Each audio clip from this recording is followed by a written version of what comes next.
Medina এই নিয়ে দুনিয়ায় আছি বেঁচে এটা যে আমার বাঁচার বাহানা এটা যে আমার বাঁচার বাহানা আমার মুখেতে জিকিরে নবীজি আমার দিলেতে দয়ার মদিনা আরে এই নিয়ে দুনিয়ায় আছি বেঁচে এটা যে আমার বাঁচার বাহানা এটা যে আমার বাঁচার বাহানা ভয় দেখাছি না এ দুনিয়ার ঢেউ কারণ যতই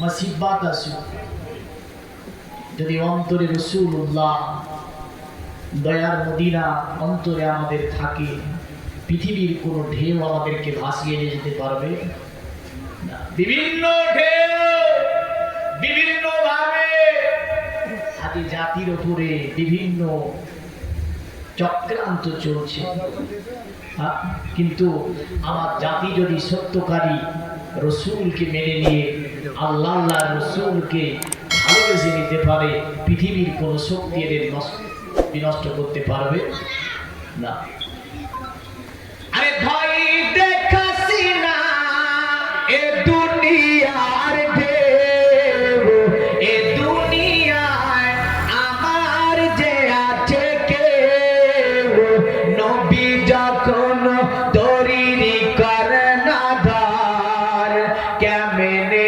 ডুবিবে আমার সাফিনা আরে নবী যখন তরিরি করে না ধর কেমনে ডুবিবে আমার সাফিনা আমার মুখেতে জিকিরে নবীজি আমার দিলেতে দয়ার মদিনা এই নিয়ে দুনিয়ায় আছি বেঁচে নবী আল্লাহকে বলছে 300 বছর ধরে কেঁদে একদিন বলছি ইয়া রাব্বি আসআলুকা বিহাক্কি মুহাম্মাদিন সাল্লাল্লাহু আলাইহি ওয়াসাল্লাম ওগো আমার আল্লাহ তুমি আমাকে maaf করে দাও মুহাম্মদ সাল্লাল্লাহু আলাইহি সাল্লামের ওসিলাতে আমার আল্লাহ পাক আদমকে বলছে এ আদম দুনিয়ার জমিনে তুমি পাহাড়ের চূড়ায় বসে বসে কাঁদলে নদীর কিনারায় কাঁদলে কেমন করে তুমি অনেক পাহাড়ের গুহার মধ্যে বসে বসে কাঁদলে আদম কোনদিন দোয়ার মধ্যে নবীজির নামটা নিলে না আজকে হঠাৎ করে নবীজির নাম কেমন করে তোমার মনে পড়লো আদম কাইফা রাব্তা মুহাম্মাদিন সাল্লাল্লাহু আলাইহি ওয়াসাল্লাম ইয়া আদম তুমি বলো আমার নবীকে তুমি কেমন করে চিনলে আদম নবী বলছে আল্লাহ দুনিয়ার জমিনে আসার পরে তুমি আমাকে আরবি ভাষা ভুলিয়ে দিয়েছিলে আদম নবী আমার আরবি ভাষা স্মরণ ছিল না জান্নাতের কথা স্মরণ ছিল না ওগো আমার আল্লাহ দুনিয়ার জমিনে আমি আদম আলাইহিস সালাম লজ্জা করে আসমানের দিকে আদম নবী 300 বছর ধরে আসমানের দিকে তাকায়নি আদম আলাইহিস সালাম আল্লাহকে বলছে আল্লাহ আজকে হঠাৎ করে মনে পড়েছে জান্নাতের কথা হঠাৎ করে মনে পড়েছে আমার কারণ আরশের কথা ইয়া রাব্বি লাম্মা খালাকতানি বিয়াদিকা ওয়া নাফাকতু ফি রূহিকা ওগো আমার আল্লাহ তুমি আমাকে তৈরি করার পরে যখন আমার ওই রূহের রূহটা আমার পুতুলের মধ্যে দান করলে আমি জীবিত হলাম জীবিত হয়ে রাফা আলাসি আলা কাওয়াইনিল আরশি আমার মাথাটাকে আরশের দিকে আমি উত্তোলন করলাম রাইতু মাকতুবান লা ইলাহা ইল্লাল্লাহু মুহাম্মাদুর রাসূলুল্লাহ সাল্লাল্লাহু আলাইহি ওয়াসাল্লাম আমি আরশের উপরে লেখা দেখেছিলাম আমি আদম আলাইহিস সালাম তার উপরে লেখা ছিল লা ইলাহা ইল্লাল্লাহ মুহাম্মাদুর রাসূলুল্লাহ সাল্লাল্লাহু আলাইহি ওয়াসাল্লাম আমি আদম আজ 300 বছর পরে মনে পড়ে গিয়েছে আমার আল্লাহ বলল সাদাক্তা ইয়া আদম তুমি সত্য কথা বলেছো, আমি আল্লাহ তোমার দোয়াকে কবুল করে নিলাম। সর্বপ্রথম দোয়া কবুল হলো মুহাম্মদ সাল্লাল্লাহু আলাইহি সাল্লামের ওসিলাতে, যিনি আদম আলাইহিস সালাম এই দোয়া করেছিল। জোরে বলো। এখন আদম আলাইহিস সালামের স্কন্ধের উপরে তখন নবী মুহাম্মদ সাল্লাল্লাহু আলাইহি সাল্লাম ছিল, ছিল না? ছিল না? এই মর্মে একটা হাদিস বুখারীতে এরকম আছে, সিরাত মূলক আলোচনা, মানব কি জিনিস তার মধ্যে থেকে বোঝাও। দেখেন, আবুল ফাজাল বিখ্যাত একজন দার্শনিক ছিল, বাংলাদেশে বাড়ি। তো তিনি বলেছিলেন একথা, কোন দেশের শান্তি ধর্ম নিরপেক্ষতা দেশে যদি হয়, সেখানকার মানুষের যদি মানুষত্ব বোধ না থাকে, মানবতন্ত্র যদি লো থাকে, তাহলে সেখানে শান্তি প্রতিষ্ঠিত হতে পারে না। শান্তি কায়েমের জন্য যেটা কাজ করে সেটা হচ্ছে মানুষত্ব বোধ। মানুষ যিনি হবে তার মধ্যে মনুষ্যত্ব অবশ্যই থাকবে না? থাকবে না? সে হিন্দু হোক, খ্রিস্টান হোক, নাসারা হোক, দলিত হোক, আদিবাসী হোক, মুসলিম হোক, তার পরিচয় হোক, যে ধর্মেরই হোক না কেন, ৩,০০০-এর অধিক ধর্ম বর্তমান পৃথিবীর মানুষ তৈরি করেছে। মনে রাখবেন, যে ধর্মেরই মানুষ হোক না কেন, তার মধ্যে যদি মানুষত্ব বোধ থাকে, নিশ্চয় সে মানব বলেই গণ্য হবে। আর যদি মানুষত্ব বোধ না থাকে, মানুষ হবে না। সে মুসলিম হোক, আর হিন্দু হোক, আর খ্রিস্টান হোক, আর দলিত হোক, আর আদিবাসী হোক, যেই হোক না কেন, মানুষত্ব নাই তো মানব নয়। দেখতে মানুষের মত, দেখতে কেমন? মানুষের মত। তাহলে মানুষত্ব বোধ শিক্ষা দিয়েছেন সর্বপ্রথমে যিনি, তিনি আল্লাহর হাবিব মুহাম্মদ সাল্লাল্লাহু আলাইহি ওয়াসাল্লাম। জোরে বলেন। একটুখানি আমি সিরাত নিয়ে একটুখানি নবীকে নিচে নিয়ে আসি, তারপরে নবী কেমন করে সমাজ গঠন করলো আমি এটা বলবো। কারণটা হচ্ছে, নামাজ আমরা পড়ার কথা বলি, সমাজের কথা বলি না, ঠিক না ভুল?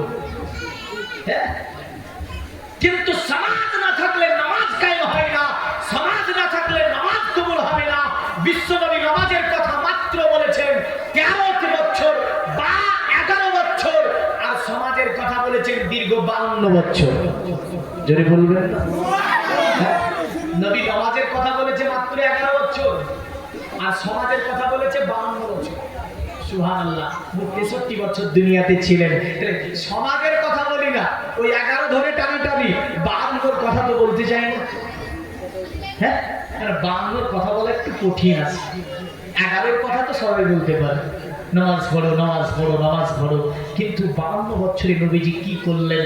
নামাজ তো 52 বছর আগে, 51 তো 52, ও তাফসীরের মধ্যে দ্বিমত লেখা আছে। তখন তো নামাজ আসলো, তার আগে তো নামাজ আসেনি না? এসেছিল? আসেনি। আসুন ওই বিষয়টা আলোচনা করে দিই। তবে তার পূর্বে সিরাত কি? বুখারী শরীফের হাদিস, নবীজি বসে আছেন, সাহাবারা বসে আছে। আল্লাহর নবীকে একজন সাহাবা বলছে, ইয়া নবীজি, হে আল্লাহর হাবিব, আপনি দয়া করে বলবেন, আপনার সিরাত মূলক বিষয়গুলো একটু বলবেন। আল্লাহর নবী বলে, শোনো, অতএব আমি রাসূলুল্লাহ, অতএব আমার পিতা যিনি, তিনি হচ্ছে আব্দুল্লাহ। জোরে বলেন সুবহানাল্লাহ। আব্দুল্লাহ বড় আপনার দেখতে সুন্দর সুন্দর ছিল, তিনি ছিলেন রাসূলুল্লাহর পিতা। আখলাক চরিত্র ছিল অতি উত্তম। জাহেলিয়াতের যুগ হলে আব্দুল্লাহ জীবনে কোনোদিন পূজা করেনি, রাসূলের পিতা জীবনে কোনোদিন পূজা করেনি, নবীজির মা জীবনে কোনোদিন পূজা করেনি, নবীজির দাদু জীবনে কোনোদিন পূজা করেনি। কারণ এদের স্কন্ধের উপরে এসেছিল রাসূলুল্লাহ নূর মুবারক। আর নবীজি বলেন, শোনো, আমি কোনো নাপাকের স্কন্ধে আমি কখনো মুনতাকিল হয়ে দুনিয়াতে আসি নাই। আল্লাহর নবী বলে, শোনো, আমার নূর আব্দুল্লাহ পেয়েছিল আব্দুল মুতাল্লিবের কাছ থেকে, আব্দুল মুতাল্লিব পেয়েছিল হাসিমের কাছ থেকে, হাসিম পেয়েছিল আব্দে মানাফের কাছ থেকে, আব্দে মানাফ পেয়েছিল কুসাইয়ের কাছ থেকে, কুসাই পেয়েছিল আপনার কিলাবের কাছ থেকে, কিলাব পেয়েছিল লুইয়ার কাছ থেকে, লুইয়া পেয়েছিল গালিবের কাছ থেকে, গালিব পেয়েছিল ফেহেরের কাছ থেকে, ফেহের পেয়েছিল মালিকের কাছ থেকে, মালিক পেয়েছিল নাজারের কাছ থেকে, নাজার পেয়েছিল কেনানার কাছ থেকে, কেনানা পেয়েছিল খুদাইমা পেয়েছিল মুদ্রিকার কাছ থেকে, আর মুদ্রিকা পেয়েছিল ইলিয়াসের কাছ থেকে, ইলিয়াস পেয়েছিল নাদারের কাছ থেকে, নাদার পেয়েছিল মাদের কাছ থেকে, আর মাদ পেয়েছিল কাইদারের কাছ থেকে, কাইদার পেয়েছিল আল্লাহর নবী ইসমাঈল আলাইহিস সালামের কাছ থেকে। জোরে বলুন নবী ইসমাঈল নূরটা পেয়েছিলেন নবী ইব্রাহিম আলাইহিস সালামের কাছ থেকে, ইব্রাহিম আলাইহিস সালাম পেয়েছিলেন নিজের পিতা তারিকের কাছ থেকে, তারিক পেয়েছিল নাকুর কাছ থেকে, নাকু পেয়েছিল সারুর কাছ থেকে, সারু পেয়েছিল রাউর কাছ থেকে, রাউ পেয়েছিল তাতার কাছ থেকে, তাতার পেয়েছিল আবিরের কাছ থেকে, আর আবির পেয়েছিল সালের কাছ থেকে, সালে পেয়েছিল মুস্তাফাদের কাছ থেকে, আর মুস্তাফা পেয়েছিল সামের কাছ থেকে, সাম পেয়েছিল নূহ আলাইহিস সালামের কাছ থেকে। জোরে বলেন সুবহানাল্লাহ। আল্লাহ নবী নূহ আলাইহিস সালাম একজন জালালুল কাদের নবী ছিল পৃথিবীর জমিনে।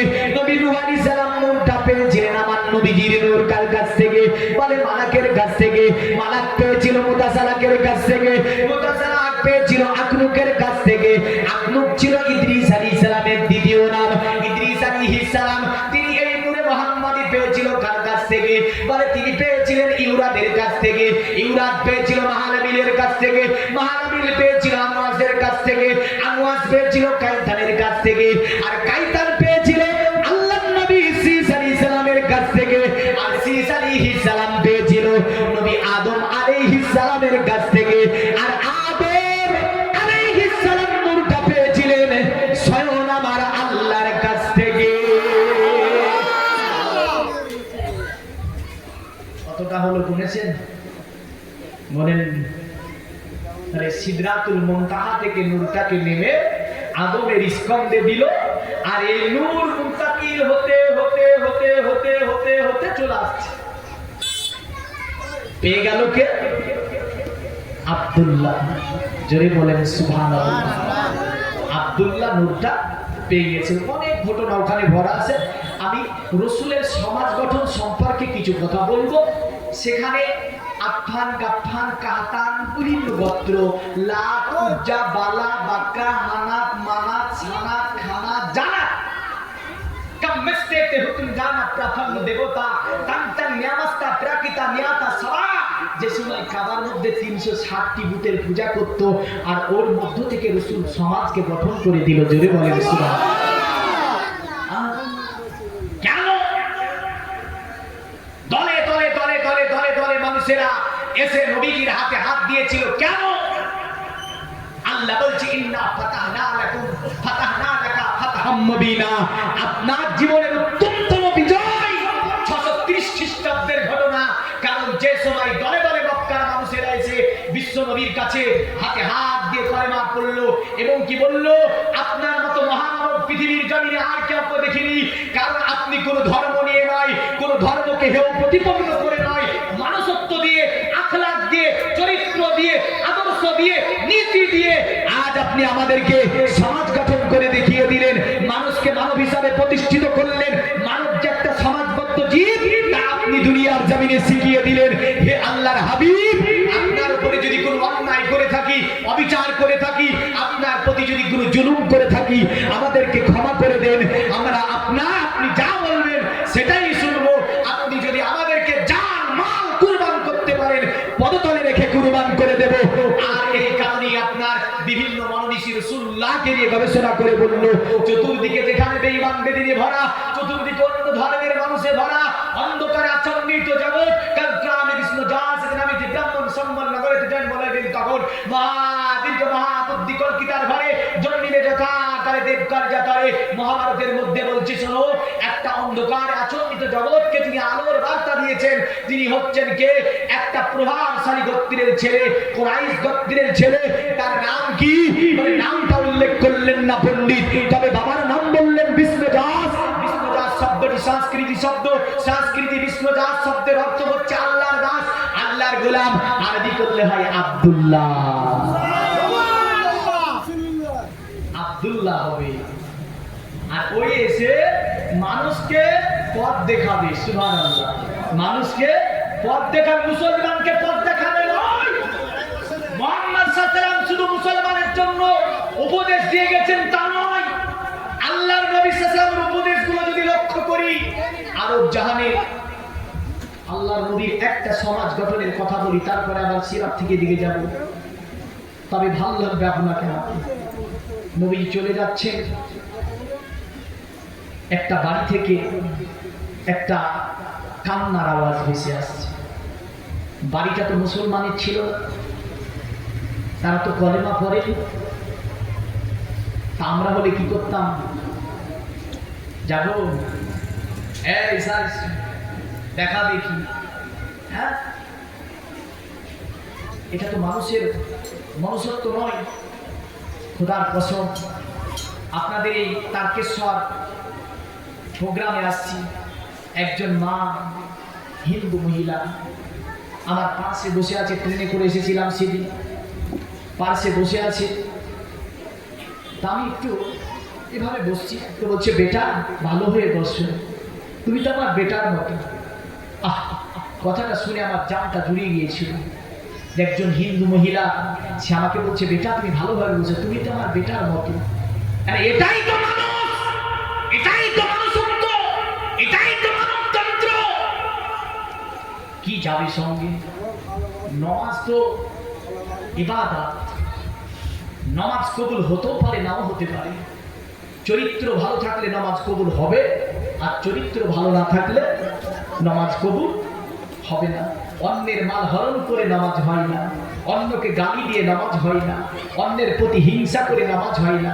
বাড়ির পাশে একটা হিন্দু ছেলে, ঈদের দিন বাচ্চাটার বাড়িতে খাবার হয়নি, তো বাচ্চাটা মাকে বলছে, মা খাবার দাও। মা বলছে, খাবার হয়নি, আপনার বাড়িতে খাবার হয়েছে। এটি ইসলাম কি বলেছে? ইসলাম বলছে তোমার ছেলেকে যেমন খাওয়ালে, ওই ছেলেটাকেও তোমার খাওয়াতে হবে, সে যে ধর্মেরই ছেলে হোক। জোরে বলেন সুবহানাল্লাহ। এটাই হচ্ছে ইসলাম শিখিয়েছে। নবীজি বলছেন, যে ধর্মেরই হোক খাবার দাও, খাবার দাও, মানুষকে খাবার দাও। নবীজি তো বললেন না কথা। একজন সাহাবী, কিতাবুল ইলমে হাদিসটা আছে, একজন সাহাবী নবীজির কাছে এসে বলছে, নবীজি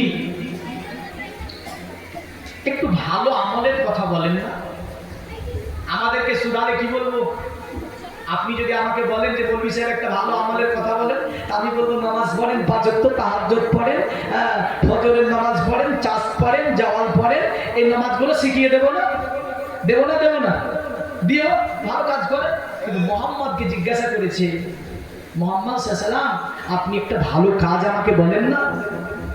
তো রাসূলুল্লাহ বলছেন, তুতিউ তাআম ওয়া তুকরিউস সালাম, মানুষকে খাবার দাও, মানুষ দেখলে তাকে তার জন্য ভালো দোয়া করো। জোরে বলেন একে অপরকে আলামান আরাত্তা ওয়া মান লাম তারিফ, তারে তুমি চিনো বা না চিনো, আল্লাহ নবী বললেন শোনো, তাকে তুমি খাবার দাও। তুতি উত্তম, তাকে তুমি খাবার দাও। বিশ্ব নবী বললেন খাবার দাও এটা একটা ইবাদত। যে ধর্মের মানুষকে তুমি খাবার দাও না কেন, সেটা তোমার ইবাদতে গণ্য হবে। জোরে বলেন সুবহানাল্লাহ। চলে যাচ্ছেন মক্কা দিয়ে, কান্নার আওয়াজ ভেসে আসছে। আল্লাহ নবী দরজার কাছে দাঁড়ালেন, দাঁড়িয়ে ডাক দিল, মা, এ মা। কিসের কেন এমন আওয়াজ আসছে? ভিতর থেকে একজন মহিলা দেখতে পেল আল আমিন, কারণ নবীজিকে সকলে ডাকতো আল আমিন। সে যে ধর্মেরই মানুষ হোক না কেন, আল্লাহ নবীর সঙ্গে কারো ঝামেলা ছিল না। বিশ্ব নবীকে জানে প্রাণী সকলে ভালোবাসতো। 40 বছর বয়স যখন হয়েছিল, একটু যদিও ঝামেলা হয়ে উঠেছিল, কিন্তু মুহাম্মাদের চরিত্রতে 630 খ্রিস্টাব্দে সব পরিবর্তন হয়ে গিয়েছিল। মুহাম্মদ কি কোরআন দিয়ে এগুলো করেছেন বলে না, মুহাম্মদ কি নামাজ পড়ে করেছেন বলে না, নাকি পাগড়ি জড়িয়ে আমাদের মতো পাগড়ি জড়িয়ে লোককে দেখে করিয়েছে বলে না, মুহাম্মদ সাল্লাল্লাহু আলাইহি ওয়াসাল্লাম কি ভালো পোশাক দেখিয়ে করেছে বলে না। আল্লাহ বলছে ইন্নাকা আলা খুলুকিন আযীম, আপনার চরিত্র দেখে দলে দলে দলে দলে মানুষেরা এসে ইসলাম ধর্ম গ্রহণ করে নিয়েছে। জোরে বলেন সুবহানাল্লাহ। তাহলে আমাদের চরিত্র দেখে মানুষ আপনাকে ভালোবাসবে, আমাদের চরিত্র হবে অতি উত্তম, দেখি বোঝা যাবে এটা মুসলমান, কিন্তু চরিত্র দেখে বোঝা যায় না যে এটা মুসলমান।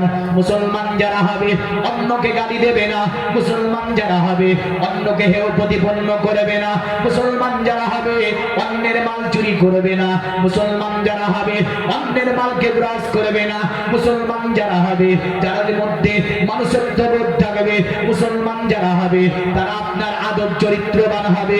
মুসলমানকে দেখলি চিনা যাবে এই ব্যক্তিটা মুসলমান, কিন্তু আমরা বলি আমরা মুসলমান, নামে মুসলমান, কামে কিন্তু মুসলমান নয়। ঠিক না ভুল? রাগ করছেন? হ্যাঁ, রাগ করেন না বাবা। দেখেন তো মুহাম্মদ সাল্লাল্লাহু আলাইহি ওয়াসাল্লাম দেখেছে, মা একটা বুড়ি মহিলা দেখে আল্লাহ নবীকে দিয়ে বলছে, আলামিন বাপ এসেছো? নবী বললেন, মা এমন করে কেন? বাড়ির মধ্য থেকে কান্নার আওয়াজ ভেসে আসে গো মা। বুড়ি মহিলাটা কান্না করতে করতে বলল, এ বাবা কি বলবা, আমার বাড়িতে দুটি ছোট ছোট মহিলা ছিল, বাবা তাকে কতল করে দিয়েছে। মক্কাতে এমন একটা সিস্টেম চালু হয়েছে যে নারী যদি জন্ম হয় তাকে সঙ্গে সঙ্গে আপনার পুঁতে দেওয়া হবে, নারীদেরকে সমাজে স্থান দেওয়া হবে না, নারী সমাজে বেঁচে রাখা হবে না, এই কারণে তাকে কতল করে দিয়েছে। আল্লাহ নবী বাড়ির মধ্যে গেলেন, নবীজির দুই চোখ দিয়ে ঝরঝর করে পানি বয়ে যায়। হায়রে মানুষের চরিত্র, হায়রে মানুষের আখলাক, হায়রে মানুষের নীতি। আল্লাহ নবী বুড়ি মহিলাটার হাত ধরে বললেন, মা তোমাকে কথা দিলাম মক্কাতুল মুকাররমা নয়, পৃথিবীর জমিনে নারী সম্মানকে বাড়িয়ে দেব, নারীকে সমাজে একটা স্থান করে দেব। আমি রাসূল মক্কা থেকে অতদিন পর্যন্ত দুনিয়া থেকে যাব না যতদিন এই রীতিনীতির অবসান ঘটাতে না পারবো। আল্লাহুম্মা সাল্লি আলা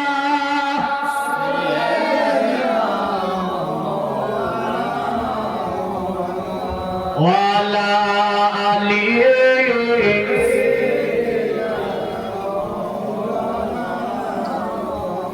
পৃথিবীর মুমিন মুসলমান। ওইদিকে যে সিরাত ছিল, আব্দুল্লাহ পেয়েছিল এই মুহাম্মাদের নূর, আর মুহাম্মদ সাল্লাল্লাহু আলাইহি ওয়াসাল্লামের নূরটা আব্দুল্লাহর কাছ থেকে এসেছিল মা আমিনার উদারে। মা আমিনার কাছ থেকে দুনিয়ার জমিনে জোরে বলেন সুবহানাল্লাহ। মা আমিনাতুস সাদিয়া রূপে গুণে আপনার আদর্শে বড় চরিত্রবান ছিল। মা আমিনা নিজে বর্ণনা করেছেন, আমি যেন একটা পুণ্যবান ছেলের জন্ম দিলাম, আমি যেন একটা বিচিত্রপূর্ণ ছেলের জন্ম দিলাম। মা আমিনাকে জিজ্ঞাসা করে, মা আমিনা, ওগো মা আমিনা তুমি বলো কেন এমন বিচিত্রপূর্ণ ছেলে বললে?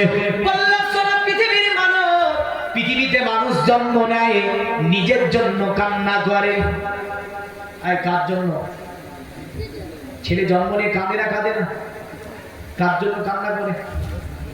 ছেলে কান্না করে একটু যখন খাবার মুখে তুলে দেয় চুপ হয়ে যায়, যাই না খাতে শুরু করে। তো জন্মের পরে পেট নিয়ে ব্যথা, আমরা জন্মের পরে পেট নিয়ে পাগল, কিছুই হয়নি কিন্তু কেঁদেছিলাম, খাবার দিয়েছে চুপে গেছে, খেতে শুরু করেছিলাম। মা আমিনা বলেন, পৃথিবীর মানুষ আমি একটা বিচিত্রপূর্ণ ছেলের জন্ম দিলাম। আল্লাহ নবী দুনিয়াতে আসলো যখন, মুহাম্মদ যেন জন্মের পরে পরে কথা বলেছিল। আল্লাহ নবী যে কথাটা বলেছিল সেটা নিজের জন্য নয়, নবীজি যে কান্না করেছিল সেটা নিজের জন্য ছিল না। আল্লাহ নবী বলে, ইয়া রাব্বি হাবলি উম্মতি, ওগো আমার আল্লাহ আমার উম্মতের কি হবে, আমার উম্মতের কি হবে? মা আমিনা শুনে যেন তাজ্জব হয়ে যায়, আমার এটা সাধারণ ছেলে হবে না, এটা কখনোই সাধারণ ছেলে হতে পারে না। মা আমিনার ঘরে আসার পরে দিনগুলোকে আপনার এমন ভাবে যেতেছিল, 1 মাস পূর্ণ হয়ে গেল। মা আমিনার কাছ থেকে নিয়ে গেল মা হালিমাতুস সাদিয়া। ছেলেটি বড় বিচিত্রপূর্ণ ছিল, ছেলেটি আপনার যেখানে যায় সেখানে বরকত আর বরকত, রহমত আর রহমত।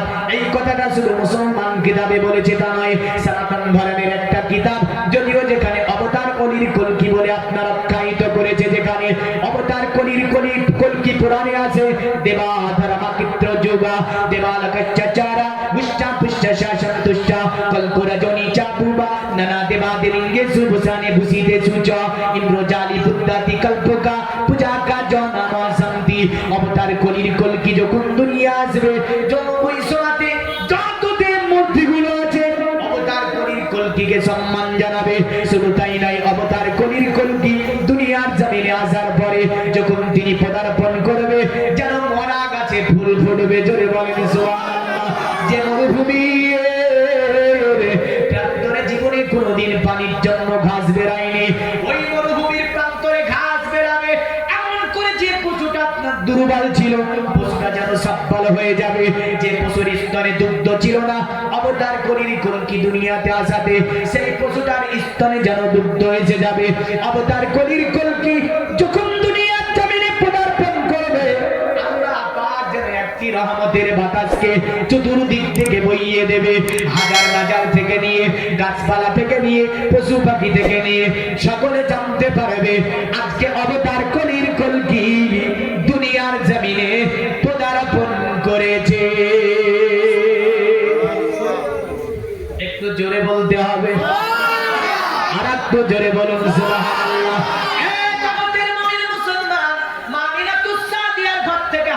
বাড়িতে যখনই গিয়েছিল, মা হালিমাও বুঝে নিয়েছিল এটা কোনো সাধারণ ছেলে নাই। কারণ যে ছেলেটিকে মা হালিমা তুসাদিয়ার ছোট্ট একটা কুড়ে ঘর, যে কোনো ঘরের মধ্যে শুইয়ে দিয়েছে মা হালিমা, তিনি শুইয়ে দেওয়ার পরে সন্ধ্যা রাত্রি হয়েছে। মা হালিমা একবার নবীর দিকে তাকায়, একবার যেন 14 তারিখের চাঁদ আসমানে যেন জলজল করে জ্বলছিল। মা হালিমা যেন দেখে আল্লাহর নবী যেন ওই আপনার দোলনায় শুয়ে শুয়ে একবার যেন ওই চাঁদের দিকে তাকায়। আল্লাহর নবী সাল্লাল্লাহু আলাইহি ওয়াসাল্লামের দিকে মা হালিমা তাকিয়ে দেখতে পায়, নবী যখন আপনার ডান দিকে ঘুরে যায়, যেন আপনার ওই যে চাঁদ ডান দিকে ঘুরে যায়, নবীর মুখ বাম দিকে চলে যায়, তো বাম দিকে যেন চাঁদ চলে যায়। নবী যেন খেলা করে দুনিয়ার কোন বস্তুর সঙ্গে নয়, নবী খেলা করে আসমানি বস্তু, আসমানের চাঁদের সঙ্গে। জোরে বলে আরে নবীর আঙ্গুল যেদিকে যায় আসমানের চাঁদ যায় রে। নবী আমার মা হালিমার ঘরেতে ঘুমায় রে, ঘরেতে ঘুমায় রে। নবীর আঙ্গুল যেদিকে যায় আসমানের চাঁদ যায় রে।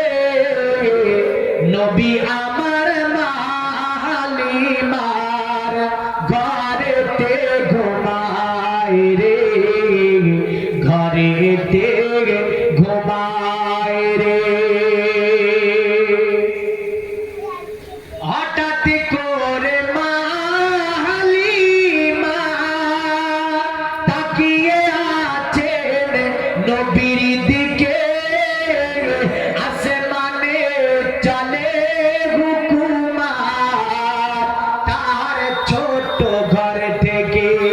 জোরে বলুন আরে হঠাৎ করে মা হালিমা তাকিয়ে আছেন নবীর দিকে, আসমানে চলে হুকুমাত তার ছোট ঘর থেকে।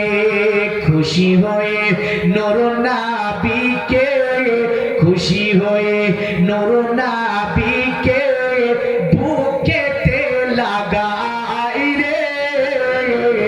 নবী আমার মা হালিমার ঘরেতে ঘুমায় রে, ঘরেতে ঘুমায় রে। আল্লাহুম্মা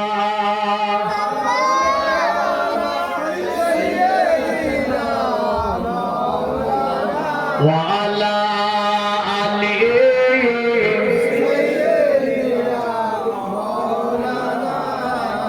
এ দুনিয়ার মুমিন মুসলমান, আজ থেকে 1500 বছর আগে বিশ্বনবীর বয়স যখন মাত্র 1 মাস পার হয়েছে, নবীজির ইনসাফের কথা মা হালিমা বলেছে। জোরে বলেন সুবহানাল্লাহ।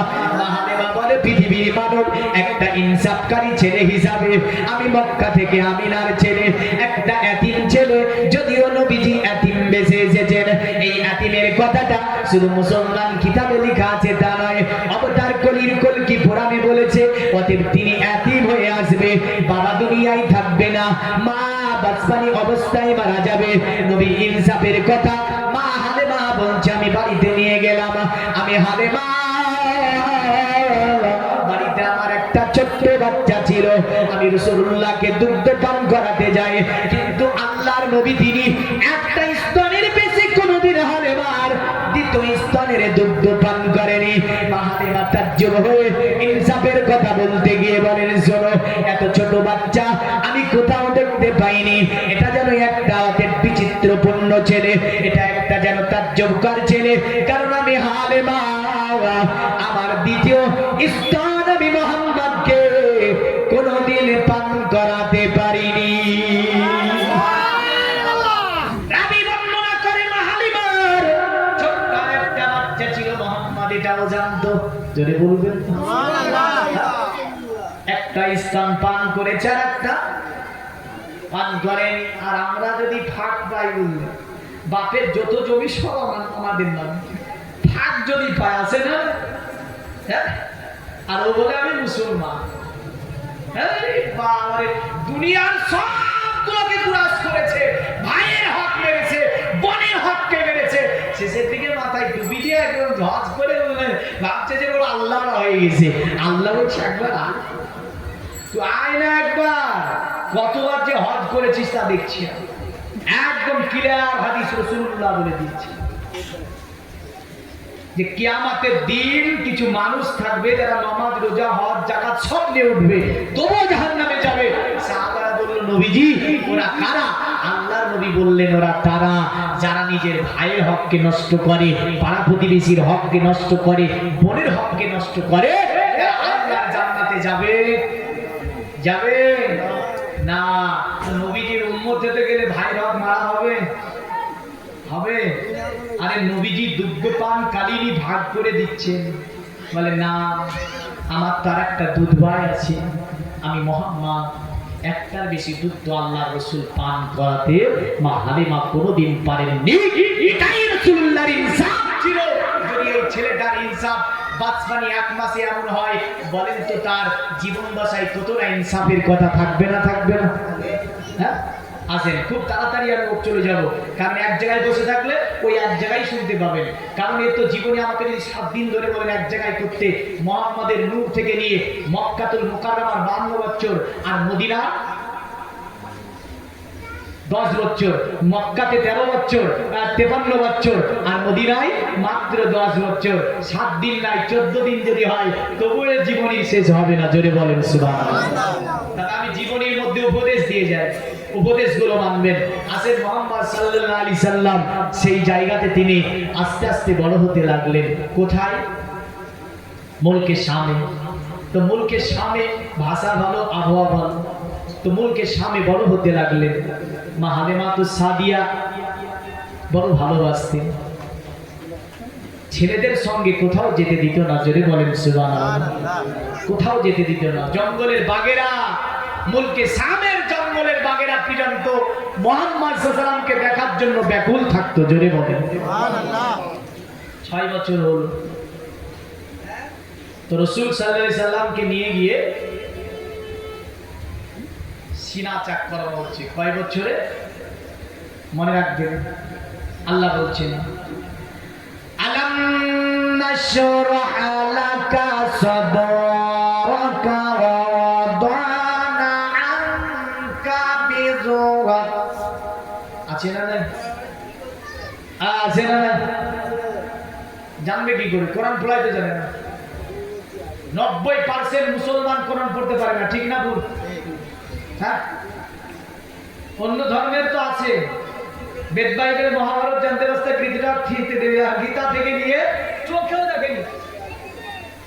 আর আমার ধর্মেও এমনও মুসলমান এখনো জীবন কোরআনই চোখে দেখেনি। আছে না নাই? লোয়াজ শুনলে হবে না শুধু। যিনারা কোরআন পড়া জানেন না একটুখানি বলেন তো, কোরআন পড়া শিখে দেবো। এই করে বলেন ইনশাআল্লাহ শিখে নেব, শিখবেন তো? কথা দিলেন। এই যে 100-275 কিলোমিটার রাস্তা গাড়ি করে এসে এখানে ওয়াজ করে যদি একটা মানুষকে কোরআন শিখিয়ে আনতে পারি, কোরআন শিক্ষা দিতে না পারি, দিতে না পারি, আসার কি দরকার ছিল বাবা? হ্যাঁ, এতটা রাস্তা 12টার সময় বেরিয়ে সন্ধ্যার পরে ঢুকছি, আবার ওয়াজ করে বেরাবো কখন বলছে আল্লাহ না। যাই হোক, এতটা রাস্তা ভ্রমণ করে এসে আল্লাহ যদি কিয়ামতের দিন আমারে জিজ্ঞাসা করে, বল কি করেছিলি সেখানে গিয়ে? মাইকটা তো পেয়েছিলি, খুব চিল্লিয়েছিলি তুই, হ্যাঁ, তো তাদের জন্য কি করেছিলি? তা আমি কি উত্তর দেব? দিতে পারবো? আল্লাহ তো এটা শুনবে না যে আল্লাহ আমি সিরাতমূলক আলোচনা করেছিলাম, তা আল্লাহ তো বলবে সিরাতমূলক আলোচনার মধ্যে কি দিয়েছিলি তাদেরকে, তারা কি শিখেছিল, কি উপদেশ নিয়েছিল তারা, তা আমি কি বলবো? সেই দিনও একটু দাঁড়িয়ে বলতে পারবো, দুইজন ব্যক্তিও যদি আমার কথা শুনে আজকে কোরআন শিখে আল্লাহকে দাও, এটা বলতে পারবো আল্লাহ এতটা রাস্তা অতিক্রম করে গিয়ে দুইজন ব্যক্তিকে কোরআন নসিহত, আমার কথা শুনে দুইজন ব্যক্তি কোরআন শিখেছে।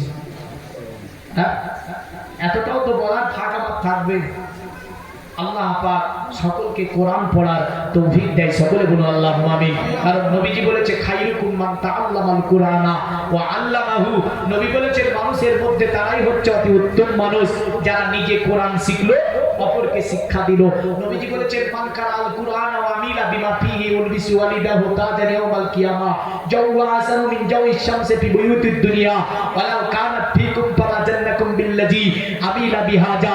আল্লাহর নবী বললেন যারা দুনিয়াতে কোরআন পড়লো, তার প্রতি আমল করলো, তার বাপ এবং মার মাথার উপরে কিয়ামতের দিনে আল্লাহ মুকুট পরিধান করে উঠাবে। জোরে বলেন সুবহানাল্লাহ। নবী বলেছেন জাওহু আসানু মিন জাওয়িশ শামস, আসমানের সূর্যকে যদি একটা ঘরের মধ্যে নামিয়ে দেওয়া হয়, ঘরটা যেমন আলোকিত হবে, অনুরূপ ওই লাইট মানে ওই তাজটা থেকে মাশাআল্লাহ আলোকিত হয়ে যাবে। মানুষেরা বলবে আল্লাহ এত সুন্দর মুকুট কেন এর মাথার উপরে? আল্লাহ বলবে কোরআন পড়েছিল। রাসূল বলছেন লাউ কানাত ফিকুম ফারাজান্নাকুম বিল্লাযী আমিলা বিহাজা, যদি বাপ মার মাথায় মুকুট পরিয়ে দেয়, যিনি পড়লো কোরআন তার সম্মান কি না হতে পারে? জোরে বলবেন সুবহানাল্লাহ। আল্লাহর নবী একটা হাদিসে বলেছেন মান কারা হারফাম মিন কিতাবিল্লাহি ফালাহু বিহি হাসানাতুন ওয়া হাসানাতু বিআসারি আমসালিহা লা আকুলু আলিফ লাম মিম হারফুন, আলিফুন হারফুন ওয়া লামুন হারফুন ওয়া মিমুন হারফুন। নবীজি বললেন যারা এই কিতাব থেকে মাত্র একটা অক্ষর পড়বে, একটা অক্ষরের বিনিময়ে 10টা করে নেকি তার নামায় আমলে দেওয়া হবে। সুবহানাল্লাহ। উত্তম নেকি, জোরে বলবেন না কি নেকি দেওয়া হবে? উত্তম নেকি। ফালাহু বিহি হাসানাতুন ওয়াল হাসানাতু বিআশারি আমসালিহা। নবী বললেন লা আকুলু আলিফ লাম মিম হারফুন, আমি নবী তো তোমাদেরকে এটা বলিনি যে আলিফ লাম মিম এটাই হয়। নবী একটা একটা করে বললেন আলিফুন হারফুন, আলিফ হচ্ছে একটা হরফ, ও লামুন হারফুন, লাম হচ্ছে একটা হরফ, ও মিমুন হারফুন, মিম হচ্ছে একটা হরফ। প্রতিটি হরফের বিনিময়ে 10টা করে দেখি আল্লাহ তোমার নামায় আমলে দেবে। জোরে বলেন সুবহানাল্লাহ। যিনারা কোরআন পড়া জানেন না একটু বললেন ইনশাআল্লাহ কোরআন পড়া শিখে নেবেন। বললেন আসি আল্লাহর নবী সাল্লাল্লাহু আলাইহি ওয়াসাল্লামের 6 বছর বয়সে পৃথিবীর জমিনে সিরাজাক হয়েছিল। আমরা দেখতে পাই দুনিয়ার জমিনে যখন আপনার নিউলাস দা ভিঞ্চি থেকে নিয়ে এমন করে গ্যালিলিও গ্যালিলি থেকে নিয়ে এমন করে দুনিয়ার জমিনে নীল আর্মস্ট্রং পৃথিবীর জমিন থেকে যখন সর্বপ্রথম চাঁদের মাটিতে গিয়েছিল, ওই সময় তার আপনার হাত থেকে নিয়ে তার আপনার মনোযোগ থেকে নিয়ে পুরো শরীরকে চেকআপ করা হয়েছিল। আসমানে উঠতে গেলে কি পারবে কি পারবে না, অতএব এর মধ্যে কোনো অসুখ আছে কি নাই পুরো মেডিকেল করে চেকআপ করা হয়। আল্লাহর নবী সাল্লাল্লাহু আলাইহি ওয়াসাল্লামের মেডিকেল হচ্ছে 6 বছর বয়সে নবীজির আপনার সিনাকে চিরে দেওয়া হলো। এই ডাক্তার পৃথিবীর জমিনে দুনিয়াতে আমরা দেখতে পাই এবারে সিনা থেকে নিয়ে এমন করে আপনার ডাক্তার কেন থেকে নিয়ে এরা বিখ্যাত চিকিৎসাবিদ ছিলেন। এরা তো দুনিয়ার চিকিৎসাবিদ, কিন্তু আমার নবীজির চিকিৎসা যিনি করেছিলেন তিনি ছিলেন আসমানের ফেরেশতা, ফেরেশতার মুআল্লিম যার নাম ছিল জিবরাইল আলাইহিস সালাম। জোরে বলেন সুবহানাল্লাহ। তিনি আপনার দুনিয়াতে নামলেন 6 বছরের বেলায় মুহাম্মদ সাল্লাল্লাহু আলাইহি ওয়াসাল্লামকে নিয়ে পাহাড়ে নিয়ে উঠে নিয়ে গেলেন। পাহাড়ে উঠে নিয়ে যাবার পরে একদম সিনা থেকে নিয়ে পুরোটাকে চিরে দিলেন। আল্লাহর নবীর মধ্যকার বস্তু গুলোকে বের করলেন, সোনার তাস্তারিতে রেখে জান্নাতি পানি দিয়ে ধৌত করা হলো, প্রয়োজনীয়টা রেখা হলো, অপ্রয়োজন যেটা সেটাকে বাদ দেওয়ার পরে আবার সুন্দর করে লেগে দেওয়া হলো। এই ঘটনাটা হালিমার ছেলে দেখেছিল। হালিমার ছেলে দৌড় দিয়ে আসলো, আসার পরে মাকে ডাক দেয়, এ মা, ও মা, আমাদের ভাইকে যেন তিনজন ব্যক্তি ধরে নিয়ে যাবার পরে পাহাড়ের চূড়াতে আমাদের ভাইয়ের যেন বুকস্থলটাকে পুরো চিরে দিয়েছে। মা হালিমা তুসাদিয়া ভয় পেয়ে গেলেন, ছেলেটা তো আমার নয়, মাত্র 2 বছরের কথা দিয়ে আমি এনেছিলাম মক্কাতুল মুকাররমা থেকে, কিন্তু আজ 6 বছর হয়ে গেল, আমি তাকে ফিরিয়ে দিতে পারি না। কিন্তু তাকে কি তাহলে কি হলো, কোন দুঃসের দলকে নিয়ে গেল? মা হালিমা তুসাদিয়া দৌড় দিয়ে তিনি মুলকের সামের ওই জঙ্গলের কিনারায় একটা পাহাড়ে গেলেন। দেখছেন মুহাম্মদ সাল্লাল্লাহু আলাইহি ওয়াসাল্লাম যেন 6 বছরের বালক বসে আছে। মা হালিমা আমার নবীকে কোলে তুলে নিলেন, নবীকে বুকের সঙ্গে জড়িয়ে ধরলেন। আল্লাহর নবীকে বলে, বেটা মুহাম্মদ, এ মুহাম্মদ, কি হয়েছিল তোমার বেটা? তোমার নাকি বুকস্থলটাকে চিরিয়ে দেওয়া হয়েছিল। মা হালিমা তুসাদিয়া বুকস্থলটাকে দেখছেন যেন কোনো দাগ পাওয়া যায় না।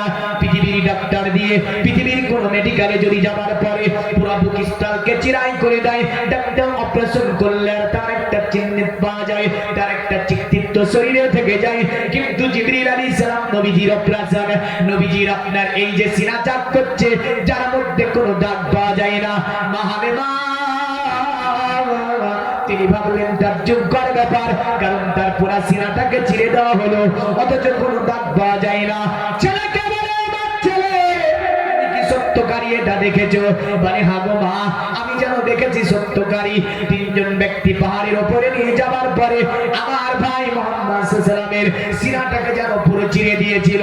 ও গো মা, এটা আমার নিজের চোখে দেখা। মা হালিমা বললেন, তাহলে কি মুহাম্মদকে কোন জিনে ধরেছে?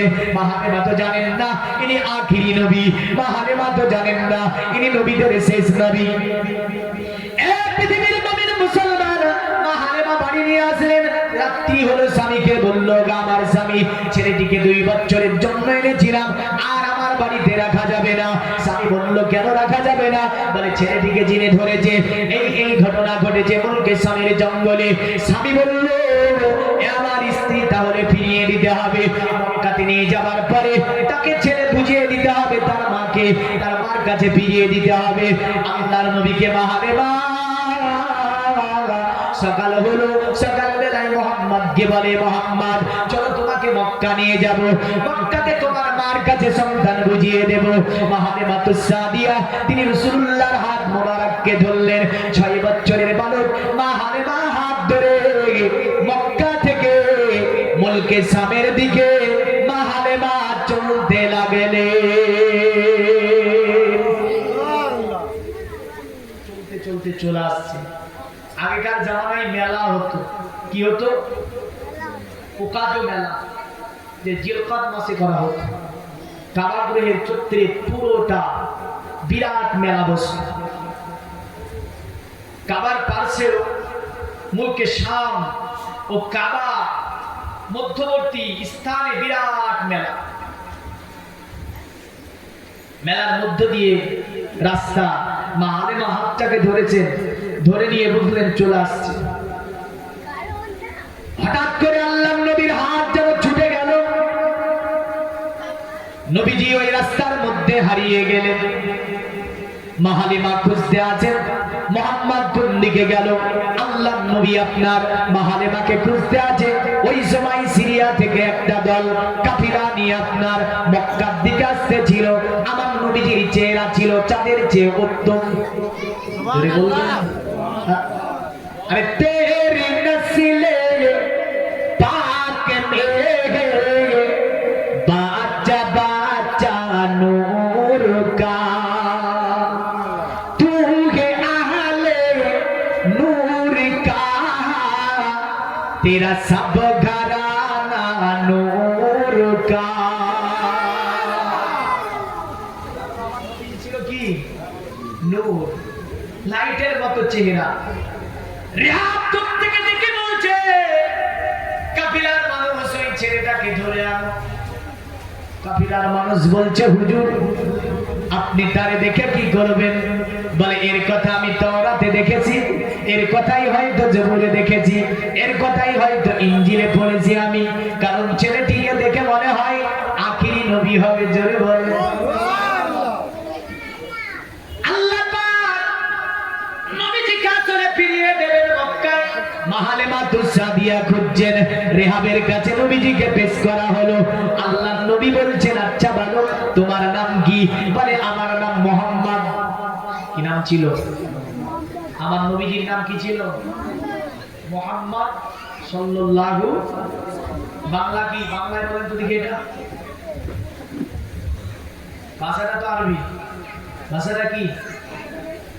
আল্লাহ বলেনি মা কানা মুহাম্মাদুন আবা আহাদিন মির রিজালিকুম ওয়ালাকিন রাসূলুল্লাহি ওয়া খাতামান নাবিয়্যিন ওয়া কানা আল্লাহু বিকুল্লি শাইইন আলিমা। মুহাম্মদ সাল্লাল্লাহু আলাইহি ওয়াসাল্লাম কোন পুরুষের পিতা নয়, আর তিনি হচ্ছে নবীদের সমর্পণকারী নবী। কারণ এরপরে আর কোন নবী রাসূল আসবে না। মুহাম্মদ শব্দটা আরবি, যদি বাংলা করেন বাংলা হবে প্রশংসিত, কারণ মুহাম্মদ অর্থে হয় প্রশংসিত। আর যদি এটাকে সংস্কৃতি ভাষায় নিয়ে যান, সংস্কৃতি ভাষায় হবে বলে তার নাম হবে নারাসাং। নারাসাং শব্দটি হচ্ছে সংস্কৃতি শব্দ। নারাসামের বাংলা করলে হয় প্রশংসিত, মুহাম্মাদের বাংলা করলে হয় প্রশংসিত। বোঝা গেল আমার নবীকে নারাসাং নামে আপনার ডাক দেওয়া হয়েছে। বেদের মধ্যে এমন করে আপনার অন্য ধরনের কিতাবের মধ্যে আল্লাহ নবীকে নারাসাং বলেছে, আবার বেদে আরেকটা জায়গায় নবীকে কোরআন বলেছে। কোরআন ষষ্ঠী সহস্র নবতিন চকরাম, আর उसने সুদম মোহে মানে ষষ্ঠী সহস্র নবতিন চকরাম, মানে যে সময় আরবের জনগোষ্ঠী ছিল ৭০৯০ জন, তার মধ্য থেকে আমরা একজনকে পেয়েছিলাম যার নাম ছিল কোরআন। কোরআন শব্দটি সংস্কৃতি শব্দ। এটা বাংলা করলে হয় হিজরতকারী, এটা বাংলা করলে হয় দেশ ত্যাগকারী, এটা বাংলা করলে হয় নিজের জায়গাকে ছেড়ে দিয়ে অন্যের জায়গায় চলে যাওয়া। মানে আমার নবী মক্কাকে ছেড়ে দিয়ে মদিনাতে হিজরত করে চলে গিয়েছিল। এই কারণে সংস্কৃতি ভাষাতে আল্লাহর নবীকে বোঝাতে গিয়ে কোরআন শব্দটি ব্যবহার হয়েছে। কিতাবের মধ্যে এসেছে কিনা? হ্যাঁ, ভবিষ্য পুরাণের মধ্যে এসেছে। যেমন করে তাদের লেখা আছে, এটা শ্রীলঙ্কারে নীলোচ্চাচার্যের সম্ভাবিত মহামানীতি খ্যাত শিক্ষণ শাখা সম্ভাবিত নিপ্রসেজব মহাদেবং মরিস্তাল নিবাসী নমো গঙ্গাজলশ্চ সমস্নাপ্য পঞ্চগব্য সম্ভবিতে চন্দনাদি বিরিবার্য রাজা বুজরাট নমস্তে বিরিজানাথ মরিস্তাল নিবাসীনে তীব্র রসন রসায় বহুমায়া প্রবার দিনে। তার মধ্যে লিখেছে, শুনে রেখে দাও, ওটা এমন একজন ব্যক্তি আসবে আরবের ভূখণ্ডে যার নাম হবে মুহাম্মদ। কি হবে? আর আমরা বলি কি মুহাম্মদ, আর তারা ওখানে যদি বলেছে মুহাম্মদ। বলে এটা কোথায় পেয়েছিল? এই ইতিহাস আপনার আমাদের ভারতবর্ষে এক সময় আর্য জাতির আবির্ভাব ঘটেছিল। আর্য জাতির বিখ্যাত ঐতিহাসিক, বিখ্যাত দার্শনিক, বিখ্যাত ঋষি যার নাম ছিল লালা হাঁসরাজ। যুক্তপ্রদেশ বলতে উত্তরপ্রদেশের বালিয়া জেলায় এক প্রাচীন মন্দিরের মধ্যে, তাকের মধ্যে তিনি আপনার বড় একজন সাধক ছিলেন। তিনি আপনার দেখতে ছিলেন যে আপনার বালিয়া জেলার একটা বাদশা ছিল, যে বাদশার নাম ছিল রাজা ভোজরাজ বাদশা। এই রাজা ভোজরাজ ভারতের জমিনে সর্বপ্রথম কলেমা পড়ে ইসলাম ধর্ম গ্রহণ করেছিল। সর্বপ্রথম রাজা ভোজরাজ রাসূলুল্লাহ জামানায় ইসলাম ধর্ম গ্রহণ করেছিল ভারতে, যার জন্য ওনাকে ওখান থেকে তাড়িয়ে দেওয়া হয়। উনি ওখান থেকে চলে যায় কাশ্মীর। কাশ্মীরে এখনো তার সমাধি রয়েছে। জোরে বলেন সুবহানাল্লাহ। কিসের জন্য তিনি ইসলাম কবুল করলেন পুরো চিঠিতে লিখে দিয়েছিল। আর আর্য জাতির বিখ্যাত দার্শনিক লালা হাঁসরাজ তিনি এই বিষয়টাকে ইতিহাসের পৃষ্ঠায় উঠিয়ে দিয়ে বললেন যে ভারতে ইসলামের অবদান মুহাম্মদ সাল্লাল্লাহু আলাইহি ওয়াসাল্লামের কারণে। কারণ মুহাম্মদের দেখে যুক্তপ্রদেশের বাদশা, বালিয়া জেলার বাদশা রাজা ভোজরাজ তিনি ইসলাম কবুল করে নিয়েছিলেন।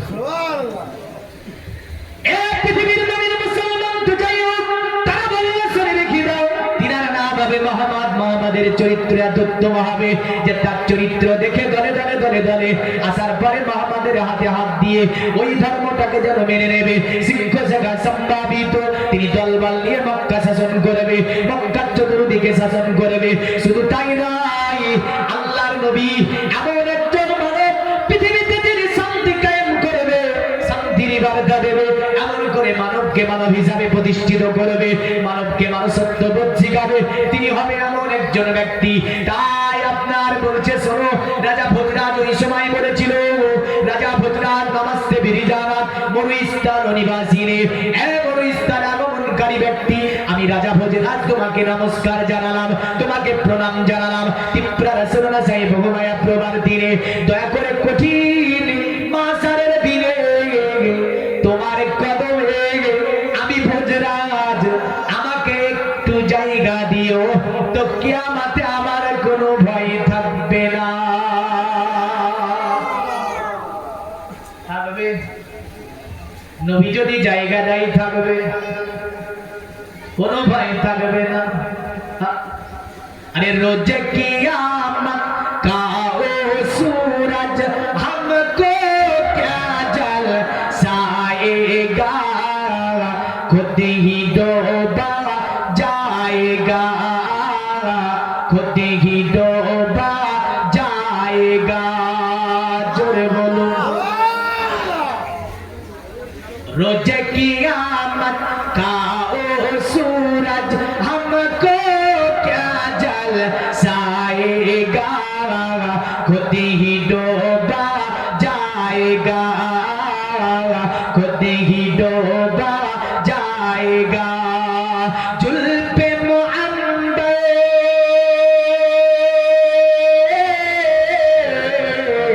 जुल्फे मुअम्बर के छाई में करेंगे हम आराम, मदीना तुझे सलाम, मदीना तुझे सलाम। नूर का सागर, नूर का मागर, नूर का चलका जाम, मदीना तुझे सलाम, मदीना तुझे सलाम। साहिल रहमत का ओ साहिल कैसा होना काम, मदीना तुझे सलाम, मदीना तुझे सलाम। जोरे बोलो যাচ্ছে এই বাঙালি সব বুঝে বলতে, এই বাঙালি সব বুঝে। আমি রাজস্থানে ছিলাম যাবে আশরাফে, তো নতুন যখন গেলাম তা আমাকে বলছে বাঙালি এরা আসলাম, বলে বাঙাল কারো বহুত জাদু জানতা হ্যাঁ জানতো, হ্যাঁ জানতা। আমাকে বলছে জাদু কা মন্ত্র ইয়াদ হ্যাঁ? আমি জিজ্ঞাসা করছি, হ্যাঁ চল এক জাদু কা মন্ত্র শোনা। জি থাকবো না, কেউ বদ্ধ করে দেখবো এবার জগৎটাকে কেমন করে ঘুরছে, মানে যুগান্তরে ঘূর্ণি পাকে দেশে দেশের দ্বারা চুটকি দ্বারা কেমন করে কিসের আশায় বলছে বহুত কারা মন্ত্র, হ্যাঁ আমাকে বলছে বহুত কারা মন্ত্র। मंत्र काम बता, अगर ये पढ़कर किसी इंसान पर दम कर दिया जाए तो बाकी बन जाएगा। মানে এটা পড়ে যদি কোনো মানুষের উপর ফুঁক দিয়ে দেয় তো ছাগল হয়ে যাবে। না মাত্র না, হ্যাঁ আমাকে দেখলে বাঙালি বহুত জান জানতা, বুঝলে বল দেখলি বলতে বাঙালি বহুত জান জানতা। তো এই বাঙালি ভাষা, এই বাঙালি পৃথিবীর এমন কোনো জায়গা নেই যে বাঙালি নেই। আর অন্যজনের বাংলা ভাষা শিখতে, একটা ভাষা শিখতে 1 মাসও লেগে যেতে পারে, কিন্তু বাঙালি যাওয়ার পরে পৃথিবীর সব ভাষাকে কন্ট্রোল করতে পারে। জোরে বলে বাঙালি, বুঝলেন?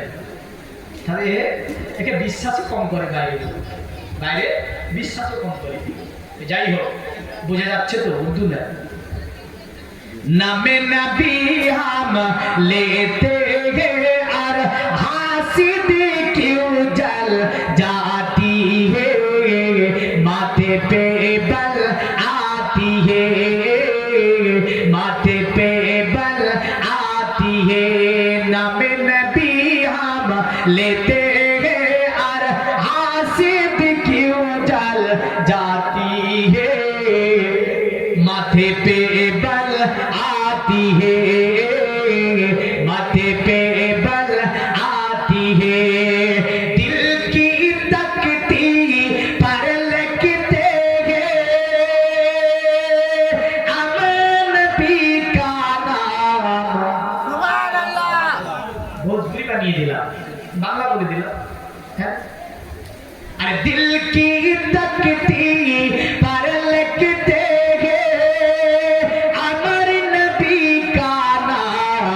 मदीना तुझे सलाम, मदीना तुझे सलाम, नूर का सागर, नूर का मागध, नूर का चलका जाम, मदीना तुझे सलाम, मदीना तुझे सलाम, साहिल रहमत का ओ साहिल के मदीना तुझे सलाम। अल्लाहुम्मा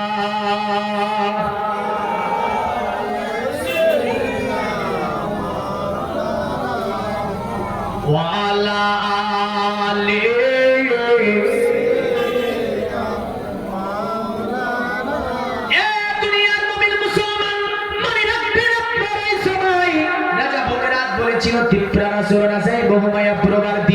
দয়া করে তোমার কদমে আমাকে একটু জায়গা দেবে।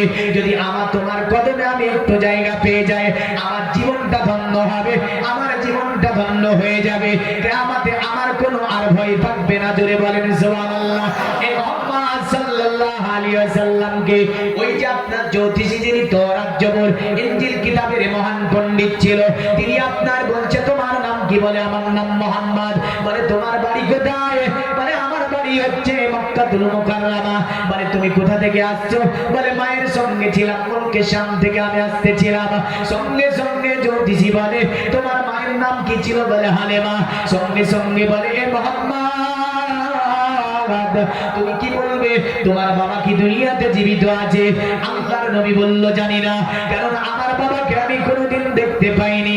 কারণ আমি এটা জিজ্ঞাসা করেছি, আমার বাবাকে আমি কোনোদিন দেখতে পাইনি। নবীকে চুমু দিয়ে বলল শোনো, ছেলেটির সঙ্গে আখেরি জামানার নবীর যেন মেল আছে, আখেরি জামানার নবীর যেন মেল আছে। তাই রেহা তিনি কি করেছিল জানেন? আপনার উটের হাওদাতে মুহাম্মদকে উঠিয়ে নিল, তারপরে মক্কার দিকে চলতে লাগলো। এইদিকে মা হালেমা পুরা মেলাতে যেন রাসূলুল্লাহকে খুঁজে আর পেলেন না। তিনি আপনার ব্যতিব্যস্ত হলেন। ব্যতিব্যস্ত হয়ে মা হালেমা মক্কার দিকে কান্না করতে করতে মা হালেমা চলে আসে, আমার আল্লাহ নবীকে স্মরণ করায়।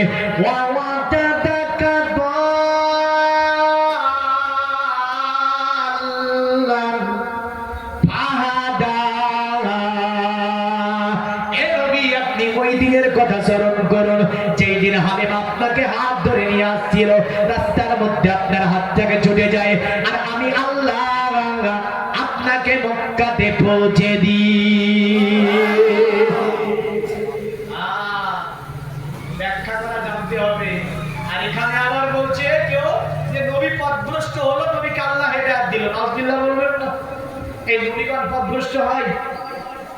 নবীগণই যদি পথভ্রষ্ট হয় তাহলে রাস্তাকে দেখাবে, হ্যাঁ?